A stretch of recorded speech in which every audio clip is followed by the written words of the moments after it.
मोगरे का पौधा हमेशा ही बहुत अच्छा लगता है, लेकिन कई लोगों की अक्सर शिकायत रहती है कि उनके पौधे में बेहतर तरीके से फूल नहीं आते। मोगरे का पौधा अगर किसी के घर में लगा हुआ है तो उसका घर खुशबू से महक जाता है। फूलों की बात करें तो हमेशा ही इसके फूल एक पॉजिटिव एनर्जी लेके आते हैं। कई लोग अपने घर में मोगरे का पौधे तो लगाते हैं, लेकिन साल ख़त्म होने से पहले उसको हटा देते हैं क्योंकि उन्हें लगता है कि उनका पौधा सूख गया है। लेकिन यहाँ मैं आपको बता देना चाहता हूँ कि मोगरे के पौधे का एक डोरमेंट पीरियड आता है जो कि अक्सर सर्दियों में होता है और स्प्रिंग तक चलता है। इस दौरान मोगरे का पौधा लगभग पूरा ही सूख जाता है, पर इसे कटिंग करके ऐसे ही छोड़ देना चाहिए जिससे पौधे में दोबारा उगने की गुंजाइश बढ़ जाए और वो अगले सीजन में भी और भी ज़्यादा फूल दे। कई लोगों की अक्सर ये समस्या होती है कि उनके मोगरे के पौधे के फूल नहीं आ रहे, बहुत प्रयास करने पे भी उसमें फूल नहीं आते। कई लोगों को मोगरे के पौधे सूख जाने की और कई पर पत्तियां सूखने की भी शिकायत अक्सर रहती है।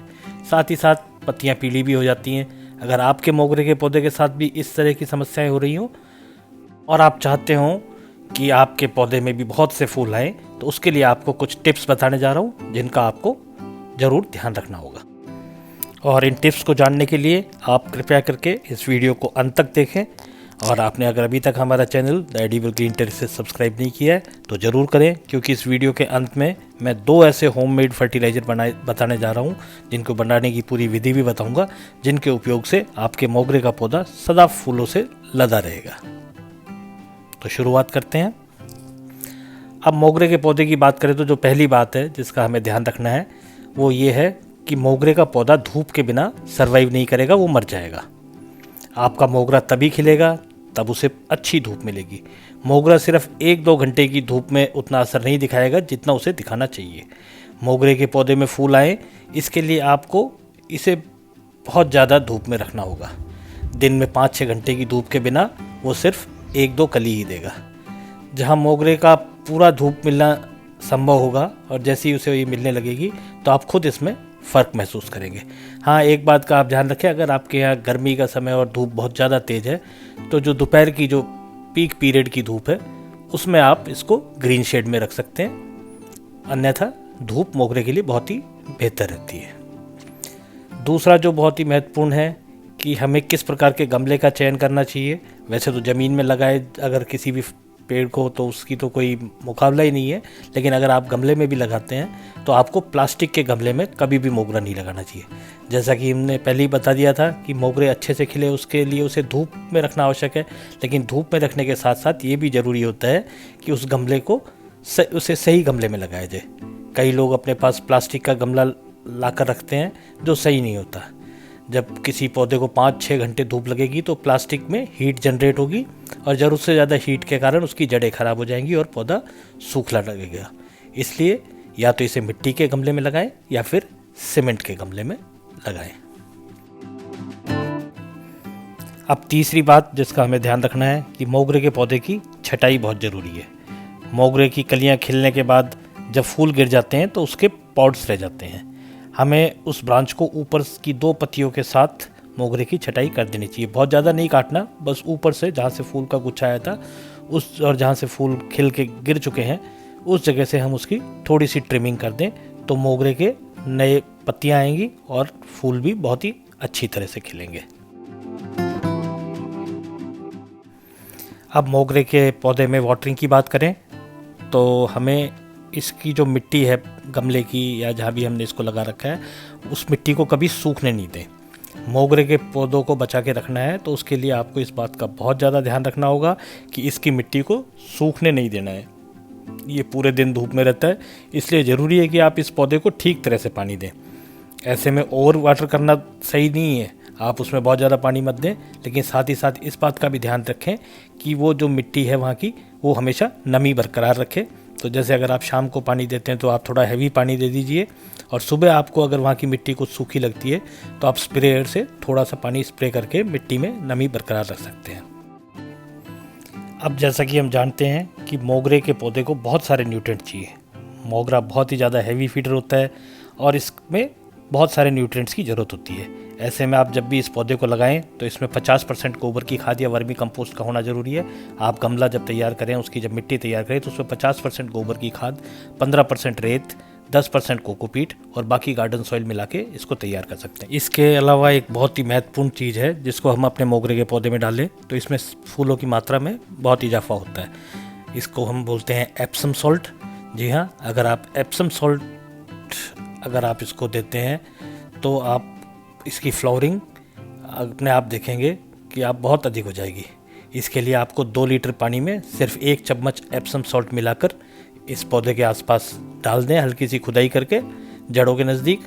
और अगर आप स्प्रे बॉटल की मदद से इसको पत्तों पे भी स्प्रे करते हैं इसके, तो भी इसके नतीजे बहुत अच्छे देखने को मिलेंगे और 15 दिन के अंदर ही इसमें बहुत सारे फूल आने शुरू हो जाएंगे। अब बात करते हैं कि इसमें कौन कौन से फर्टिलाइज़र्स हम उपयोग में ले सकते हैं। तो 2 तरह के फर्टिलाइज़र होते हैं, जैसा कि हम जानते हैं, एक केमिकल और एक नेचुरल या होममेड। तो सबसे पहले अगर हम केमिकल फर्टिलाइज़र से अगर आपको कोई परहेज़ नहीं है तो आप मोगरे के लिए जिस फर्टिलाइज़र का उपयोग कर सकते हैं वो है NPK फर्टिलाइज़र। ये आराम से किसी भी नर्सरी या किसी भी सीड स्टोर ऑनलाइन भी आपको मिल जाएगा।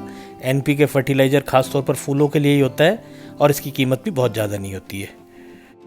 अब अगर हम होममेड फर्टिलाइज़र्स की बात करें और आपको केमिकल फर्टिलाइज़र्स अगर आप अपने गार्डन में यूज़ नहीं करना चाहते तो इसके लिए हम 2 तरह के होम फर्टिलाइज़र्स के बारे में आपको बताएंगे, जैसे कि हमने वीडियो की शुरुआत में बताया था। तो इसमें पहला तो है ऑनियन पील फर्टिलाइज़र। जी हाँ, ये जो प्याज हमेशा आंसू ही नहीं देती, इसके छिलके बहुत उपयोगी होते हैं और इसके छिलकों में अगर हम देखें तो बहुत ही एंटीऑक्सीडेंट एंड एंटीमाइक्रोबियल प्रॉपर्टीज़ होती हैं। इसमें सल्फ़र, पोटाशियम, फ्लेवोनॉइड्स, विटामिन्स, बहुत सारे गुण होते हैं। तो इसके लिए जो हमारे मोगरे के लिए बहुत अच्छा रहता है, हम जैसे भी प्याज का उपयोग करते हैं, इसके छिलकों को फेंकने की बजाय अगर हम इनको संभाल के रख लें और इन्हें पानी के अंदर इस प्रकार से भिगो के डुबो के रख दें, जैसे 1 लीटर पानी के अंदर हमने ये कुछ छिलके डाल लिए हैं, इसको इसी प्रकार रखें और 24 घंटे बाद अगर हम इसको रखेंगे और 24 घंटे बाद हम देखते हैं तो आप इसका कलर देख पा रहे हैं पानी का, और बहुत ही शानदार फर्टिलाइज़र तैयार हो चुका है। और इस फर्टिलाइज़र को आप अपने किसी भी फूल के पौधे में, जैसे गुड़हल में भी मैं इसका उपयोग कर रहा हूँ, किसी भी फूल के पौधे में इसको आप यूज़ करते हैं, मोगरा भी जिनमें शामिल है, तो आपको बहुत ही खूबसूरत और बहुत ही ज़्यादा मात्रा में इससे फल प्राप्त होंगे। तो ये ऑनियन फर्टिलाइज़र, जो ऑनियन पील फर्टिलाइज़र, ये बहुत ही उपयोगी साबित होता है। अब इसी प्रकार एक और होममेड फर्टिलाइज़र की अगर हम बात करते हैं जो मोगरों के पौधों के लिए बहुत ही उपयोगी है, यह है बनाना पील फर्टिलाइज़र। जी हाँ, केले के छिलकों से बना हुआ होममेड फर्टिलाइज़र। जैसा कि हम जानते हैं कि केले के अंदर पोटाशियम और फास्फोरस बहुत ही भारी मात्रा में होता है और इसको अगर हम एज ए फर्टिलाइज़र के रूप में यूज़ करते हैं तो ये फ्लावरिंग प्लांट्स में बहुत ही बेनिफिशियल होता है। अब हम केले के पत्तों को खा लेते हैं, उसके छिलकों को अगर हम संभाल के रखें, हम इसको सीधा भी काट के अपने पौधों में डाल सकते हैं गमले के अंदर मिट्टी खोद के, लेकिन वो थोड़ा बहुत कीड़े लगने की आशंका रहती है, कुछ फंगस क्रिएट होने की आशंका रहती है। तो इसकी बजाय अगर हम इसका लिक्विड ऑर्गेनिक फर्टिलाइज़र बना के उपयोग करें तो ये ज़्यादा बेहतर रहता है। इसके लिए हम एक मीडियम साइज़ का केला ले लेंगे, कुछ इनके छिलके छीलेंगे, हम साबुत छिलके भी पानी में डाल सकते हैं, और इनको अगर हम काट के डालें तो ये ज़्यादा बेहतर रहता है। तो इस प्रकार से देखिए, हमने इन छिलकों को लिया, 1 लीटर पानी के अंदर हमने इनको डिप कर दिया, पानी डाल लेंगे हम, केलों के छिलकों के अनुसार हम पानी की मात्रा को रखेंगे, छिलके अच्छी तरह से इसमें डूब जाने चाहिए, और इसको बंद करके हम रख देंगे। वैसे हम प्लास्टिक कंटेनर में मैंने यहाँ रखा, अगर हम क्ले कंटेनर यूज़ करते हैं तो और भी बेहतर नतीजे आते हैं, क्योंकि उसके पोर्स की वजह से ज़्यादा डिकम्पोजिशन होता है। अब 7 दिन बाद का आप ये नतीजा देख रहे हैं, 7 दिन बाद ये फर्टिलाइज़र बनके हमारा तैयार है, और इस पे से हम छिलकों को छोड़ के पानी निकाल देंगे। छिलकों को डिहाइड्रेट करके हम सीधा उपयोग में ले सकते हैं, अपने पाउडर बना के भी डाल सकते हैं, और इसको हम छान के पानी को निकाल लेंगे, और इसके बाद इसको 50-50 के रेशियो में, इसमें जितनी मात्रा का फर्टिलाइज़र है इतनी मात्रा का इसमें हम पानी मिला के 50-50 के रेशियो में मिक्स करके इसको अपने फूल वाले सभी पौधों पे छिड़क सकते हैं।